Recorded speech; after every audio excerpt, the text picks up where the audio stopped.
This channel does not promote any violent, harmful, or illegal activities. All content provided by this channel is meant for an educational purpose only. এদিকে আগ্রায় উৎসব বদলে গেল বিষাদে।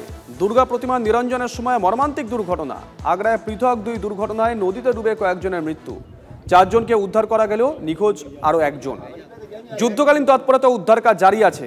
ঘটনার শোক প্রকাশ মুখ্যমন্ত্রী যোগী আদিত্যনাথের।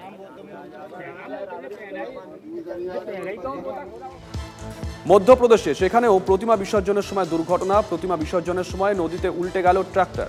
মধ্যপ্রদেশে পৃথক 2 দুর্ঘটনায় অন্তত 13 জনের মৃত্যু হয়েছে, যে খবর এখনো পর্যন্ত আমরা পেয়েছি। বৃহস্পতিবার দুর্ঘটনাটি ঘটেছে মধ্যপ্রদেশের খান্ডোয়া জেলার পান্ধনা এলাকায়। পুলিশ সূত্রে খবর, জলে তলিয়ে খান্ডোয়ায় এখনো পর্যন্ত 11 জনের মৃত্যু হয়েছে। অন্যদিকে উজ্জয়ন জেলার ইঙ্গোরিয়া থানা এলাকাতেও একই ধরনের দুর্ঘটনা ঘটে। প্রতিমা বহনকারী ট্রাক্টর ট্রলি চম্বল নদীতে উল্টে গিয়ে 2 জনের মৃত্যু হয়েছে বলে খবর। আহত আরও বেশ কয়েকজন। ঘটনার শোক প্রকাশ মধ্যপ্রদেশের মুখ্যমন্ত্রীর। মৃতদের পরিবারকে 4 লক্ষ টাকা আর্থিক সাহায্যের ঘোষণাও করা হয়েছে সরকারের তরফ থেকে। ডেলিভারি কর্মীর মৃত্যু ঘিরে উত্তেজনা শরৎ বোস রোডের পদ্মপুকুরে। পরকীয়া জেরে ডেলিভারি কর্মীকে খুনের অভিযোগ। স্ত্রী ও তার প্রেমিকের বিরুদ্ধে খুনের অভিযোগ মৃতের পরিবারের তরফ থেকে। গতকালই বাড়িতে অচৈতন্য অবস্থায় বিকি মল্লিকের দেহ উদ্ধার হয়। পরিবারের তরফ থেকে অভিযোগ করা হয়েছে, প্রেমিকের সহযোগিতায় বিকিকে মারধর করে খুন করেছে তার স্ত্রী।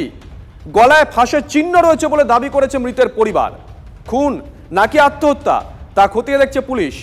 ময়না তদন্তের রিপোর্টের অপেক্ষায় তদন্তকারী আধিকারিকরা।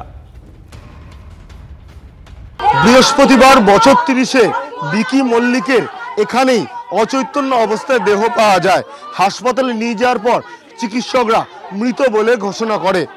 পরিবারের অন্য সদস্যদের অভিযোগ, তার স্ত্রী প্রিয়াঙ্কা মল্লিক সে তার সঙ্গেই থাকতো। অন্যদিকে স্ত্রীর এক বন্ধু সুমন ব্যানার্জি সে এখানে থাকতো, এমনটাই অভিযোগ। পাশাপাশি পরিবারের আরও অভিযোগ যে প্রিয়াঙ্কা মল্লিক ও সুমন ব্যানার্জির মধ্যে ঘনিষ্ঠতা ছিল এবং এই ঘনিষ্ঠতা বিকি মল্লিক যখন সে দেখে নেয় সেখানেই সমস্যা শুরু হয়। এমনকি বৃহস্পতিবার তাকে মারধর করা হয়, মারধর করে খুন করা হয়, এমনটাই অভিযোগ পরিবারের। যদিও বালিগঞ্জ থানায় ইতিমধ্যে অভিযোগ দায়ের হয়েছে। ময়না তদন্তের পর মৃত্যুর প্রকৃত কারণ জানা যাবে। পরিবারের এও অভিযোগ, গলায় যে দাগ রয়েছে সেই দাগ কোনোভাবেই আত্মহত্যা হতে পারে না, সেটা আদতে ফাঁস দিয়ে মারা হয়েছে। যদিও ময়না তদন্তের পর মৃত্যুর প্রকৃত কারণ জানা যাবে, এমনটাই পুলিশ সূত্রের খবর। ক্যামেরায় সমরের সঙ্গে সুশোভন, TV9 বাংলা। আমার অভিযোগ হচ্ছে যে আমার ভাইকে মদ খাইয়ে রোজ শুইয়ে দিত। সুমন ব্যানার্জি প্রিয়াঙ্কা মল্লিক ওপরে ঘরটায় নোংরামি করতো। এবার নোংরামি করতো, খবর পেয়েছে, এবার জানতে পেরে ও অশান্তি হতো রোজ। আমাদের ওইটাই মনে হচ্ছে যে ওরা দুজনে মিলে মেরেছে। কলাই দাঁত, ওইটাই তো কেউ ছিল না এখানে। ওনাদের ফ্যামিলি যেটা বলছেন যে ওনার একটা, যিনি সুমন ব্যানার্জি, ওনার সঙ্গে একটা হয়তো ঘনিষ্ঠতা ছিল ওনার ওয়াইফের। তো ওটা ফ্যামিলি দাবি করছেন যে ওনার একটা ঘনিষ্ঠতা ছিল। তো সেই জেরেই হয়তো কিছু একটা ওরাই কিছু করেছে। হাসপাতালে নিয়ে যাওয়ার পর শুনলাম যে নাকি কিছুক্ষণ পর ফোন এলো, তো শুনলাম যে নাকি আর নেই। ওনার বউ বলছে উনি সুসাইড করেছে। উনি যদি সুসাইড করে তাহলে ওনার বউ কি করছিল? বিকি মল্লিকের বউ যে মারা গেছে তার বউ। উনি বলছে ও সুসাইড করেছে।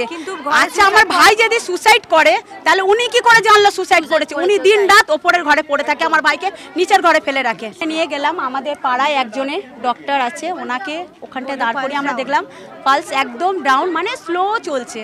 যখন আমরা হসপিটালে নিয়ে গেলাম, ভাই ওখানে ডেট মানে পিজিতে ডেট, মানে ভাইকে আমরা যখন ট্যাক্সি করে নিয়েছিলাম ভাই হয়তো গাড়িতেই ডেট, সেটা তো আমরা বুঝতে পারবো না। আর এবার আপনাদেরকে একটা ছবি দেখাবো, গুলমার্গের ছবি। গুলমার্গে প্রথম তুষারপাত। পীরপঞ্জল পর্বতমালা এবং আফারওয়াত পাহাড়ে উঁচু অংশে রাতে হালকা তুষারপাত হয়। ক্যামেরায় সেই ছবি ধরা পড়েছে। দারুণ ছবি, ছবিটা একবার দেখুন।